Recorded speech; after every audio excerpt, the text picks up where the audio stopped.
Welcome to another review preview video. Looking at yesterday, some good calls. Took a chance on a Stockport equaliser after Leyton Orient opened the scoring. Both teams to score first leg. Got there for that 1-1 Stockport County. Eredivisie, well, we navigated that one well enough. Looking to take on their Almere lead, 1.4 to lay, 11.5 to back Sittard. They did score their second, but it didn't stick. What a pity. Desperate need for a win for Sittard, a goal down at half-time. Still in the match, well worth doing. Laying the draw here, Go Ahead Eagles and Heerenveen is a gentle reminder to you. A draw is a neutral play. We're expecting Heerenveen to get the win. They survived. They do have the European places, thanks to others cocking it up. They tried hard to cock it up. Laying the draw, late goal meant the draw odds rose to about, I'd say 9 or 10s. So a very nice later back there. Groningen and Ajax play the hint and not the outcome. I told you yesterday. A win for Ajax on Telegram. Members, of course. A win for Ajax and they go top. I told you that about here. What happens here, or what should happen between here and here, is you lock it in. They've been in such poor form, winless in 3 coming into this. Nerves playing a part as well. Groningen are PSV's new best pals. So a play there. Don't forget, don't wait to the end of the match to lock it in. Okay, you've got the odds move. You've seen some heartache from us trying to win big, and the underdog scores the late winner. We don't want that. So all in all, some good plays, some decent shouts yesterday. Looking in Spain, could have laid that draw second half. Alaves desperately needing the win. And my last shout of the night, come from behind for Real Madrid. This is one of those that has you salivating as a delay trader because they need to win.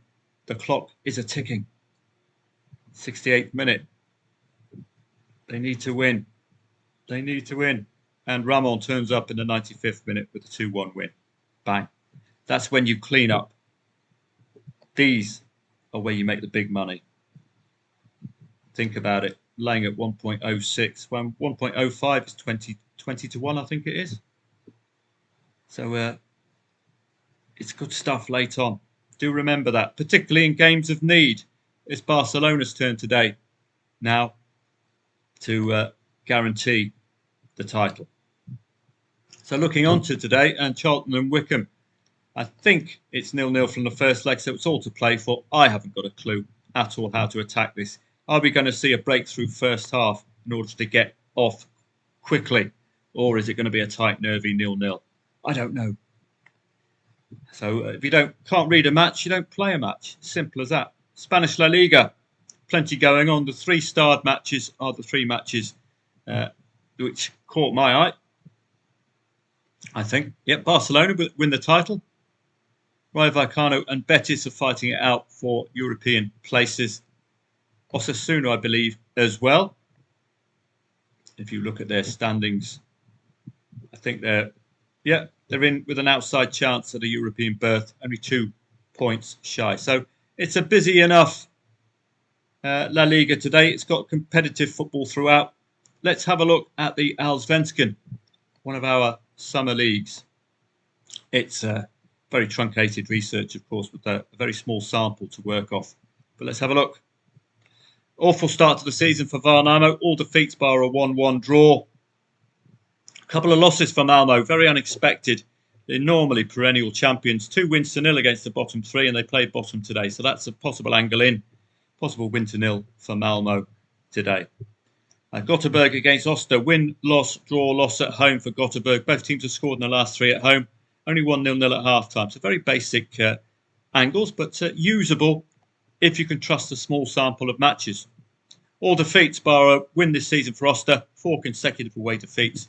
It does look like Oster are liable of leading. If they can't even score, they failed to score in 6 consecutive matches. So if they do score first, it's that's going to be a shock, and you'll take it on. Djurgården against Mjällby, impacted by the European campaign. Djurgården recently playing Chelsea. They're unbeaten in 4 now, but they do have that trouble with scoring that second goal, I think. They've scored it only in the last match. Now, that's a slight concern. If you're blunt in attack, then it's very one-dimensional, isn't it, when you're leading 1-0, because it can only be 1-0 or 1-1 if you can't score that second goal. So will they be punished by that? Mjällby, 2 draws and 5 consecutive wins and a loss.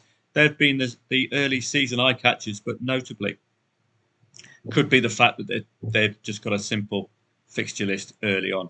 2-3 goals scored away, only 1-0 at half-time. So it's a real stark contrast, Mjällby's 2-goal scoring to Djurgården's inability to consistently score 2 goals. 2.38, the favourite, is a muddling market. My argument is that Djurgården will be seeking retribution, getting back up the title, up the league positions. It's a difficult one, isn't it? Elfsborg against Bromma. This is one I think I'll be siding for the Elf here. Only 2 defeats came against the big guns, Malmo and AIK. They've been really good goal scorers as well. Failed to score only once. Bromma, loss, win, draw, win away from home. Far more effective away early season. Only 1 clean sheet. So they are good on the road. 5-0 at half-time this season at home. Overall. Means possible goals second half in Bromma matches. Watch out. They're enjoying life on the road, Bromma. Elf will have to be a little wary. Norrköping against Degerfors, win-win, loss at home. Worryingly conceding 2+ goals in 3 home matches. Norrköping, only 1 clean sheet, so they could concede today despite being odds-on favourite. Only 1 win in 6 for Degerfors, win, loss away. Only 1-0 at half-time. Possibility of a goal before half-time in a Degerfors match, but again, I must reiterate, the sample is very small indeed. Looking at the tennis, keep an eye out. The French Open is slowly on its way. It will be with us very quickly. We've done all of the major European cities in Spain. Now we're in Italy. Hurkacz against Taro Paul. Yannick Sinner, an Italian in Italy. I would be keen to be on Yannick Sinner's side, particularly if Casper Ruud were to win the first set. Paolini, again, another Italian in Italy, and odds on. You'd be keen to be on her side. Corey Goff has made vast improvements in her tennis if you're looking at the world rankings. It's a top 10 clash, which normally suggests it's going to be a little bit tighter than the market suggests there. So coming to the business end of Rome, Hurkacz and Taro Paul, just look at their ATP rankings, 31st against 12th, give you some kind of an indicator.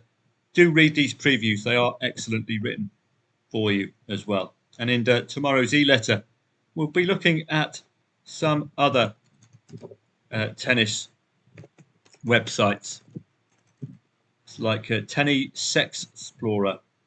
It's not a porn website. Don't worry. This is an example of another tennis site that you can use. I like this site because of its injury list here. It's important to know if players are coming back off injuries because they could be hiding things. They do tend to keep things to themselves. So Tennis Explorer, an example of an excellent tennis-related website that you can use. I don't know what the benefit of joining is, but we've got enough information going on here, and you've got a different perspective on these matches as well. I wonder if they do a statistical analysis here. So you can do your research from here as well. Latest matches side by side, which I quite like. It gives a very good look that both players in the last 4 matches are identical form-wise, but it's all about who they're beating. And I think in beating de Minaur, that's a really good marker for Taro Paul because he is a class act. He's a tough nut to crack, old Hitler haircut de Minaur. That's me for today. I might see you at 6 o'clock because of Bundesliga, the Swedish Allsvenskan. I'll get the words out eventually. So I might see you 6 o'clock for that, but probably not for the 8 o'clocks or 8:30s because that's awfully late where I am. But we'll see how we get on. Have a great day, and I look forward to seeing you again tomorrow. The weekend, Saturday, is going to be very, very busy indeed. So we'll have to be prepared for that to know which teams need what and which teams to avoid. Have a great day, and I'll see you again tomorrow.